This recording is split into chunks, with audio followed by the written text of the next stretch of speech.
David Matthews stood in the doorway of the school gymnasium, straightening his worn tie one more time. His daughter Emma had been so excited about parent-teacher night, and he didn't want to disappoint her. Money had been tight since the divorce, and nights like these reminded him of everything he was trying to hold together on his own. The gym buzzed with the sound of parents and teachers mingling. David smoothed down his shirt and took a breath. Emma squeezed his hand. "Miss Peterson is really nice. Dad, you'll like her." As they walked across the polished floor, David's eyes landed on a woman in a navy blazer talking with another parent. There was something familiar about the way she tilted her head when she listened, something that made his heart skip in a way it hadn't in years. When she turned around, time seemed to fold in on itself. Her voice was softer than he remembered, but it was unmistakably her. Sarah Bennett. The girl he'd loved in high school, the one who'd moved away the summer after graduation. The one he'd never quite forgotten. Sarah. His voice came out rougher than he intended. Emma looked between them, sensing something significant in the air. "You know each other?" she asked. Sarah smiled, and David saw the same warmth in her eyes that had captivated him 30 years ago. "Your dad and I were friends a long time ago, sweetheart." The conversation was brief that evening, professional. Sarah explained she was visiting the school as part of her company's education initiative. She didn't mention that she was now the CEO of a regional technology firm. She didn't mention that she'd returned to town 6 months ago, or that she'd wondered if she might run into him. The coffee a week later, Sarah called. She'd gotten his number from the school directory, she explained, hoping that wasn't too forward. Would he like to meet for coffee? They met at a small cafe downtown on a Saturday morning. David arrived early, nervous as a teenager. When Sarah walked in, she wasn't wearing her business suit. She wore jeans and a soft sweater, and she looked more like the girl he'd known all those years ago. "Thank you for meeting me," she said. Sliding into the booth across from him, they talked for 3 hours. Sarah told him about her career, the years she'd spent building her company from the ground up, the loneliness that had come with success, the marriage that hadn't worked out, the realization that she'd been chasing something that didn't matter as much as she thought it would. David shared his own story. The factory job he'd worked for 20 years, the divorce, the struggle to make Emma feel secure when he barely felt secure himself. "I'm not the person you remember," he said quietly, stirring his cold coffee. "Life took me down a different path than I planned." Sarah reached across the table and touched his hand gently. "None of us are who we were, David. But maybe that's okay. Maybe we're better in ways we don't even realize."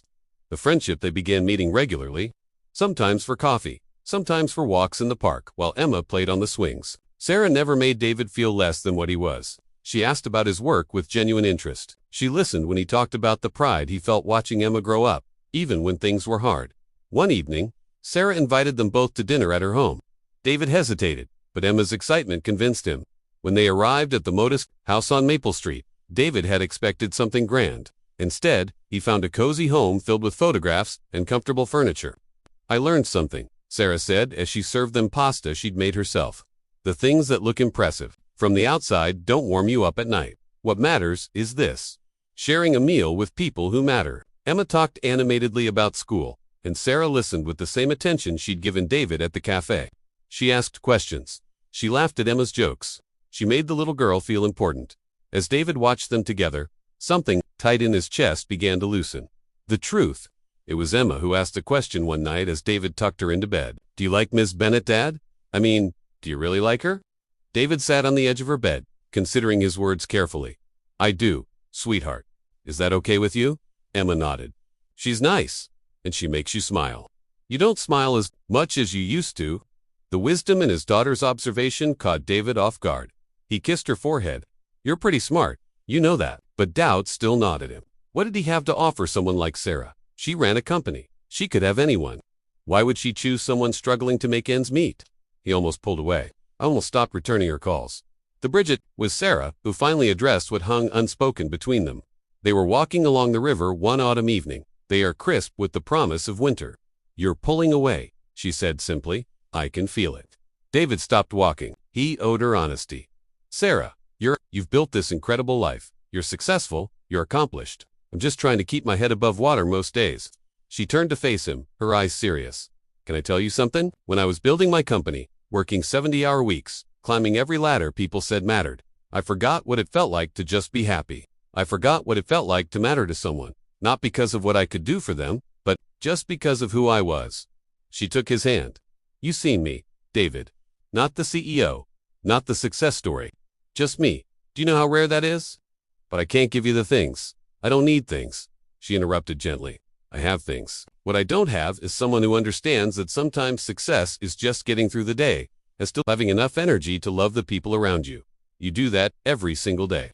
The beginning winter came, and with it, a new kind of warmth. Sarah became a regular presence in their lives. She came to Emma's school concerts.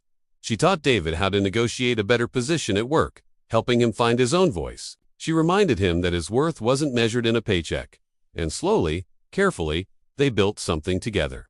Not a fairy tale, not a rescue, but a partnership between two people who'd lived long enough to know that the best love doesn't save you from your life. It walks beside you through it. On a snowy evening in December, as they sat together watching Emma decorate cookies, Sarah leaned her head on David's shoulder. I never stopped thinking about you, she whispered, all those years. Some part of me was always looking for my way back home. David kissed the top of her head. I'm glad you found it. Outside, snow continued to fall, covering everything in quiet white. Inside, three people who'd found each other across time and circumstance sat in the warm glow of the kitchen light, building memories that would matter more than any success, any struggle, any path not taken. Because in the end, the greatest thing any of us can do is show up for each other. To see and be seen. To love not the image of who someone should be, but the beautiful, complicated reality of who they are. That's the real success. That's the real coming home.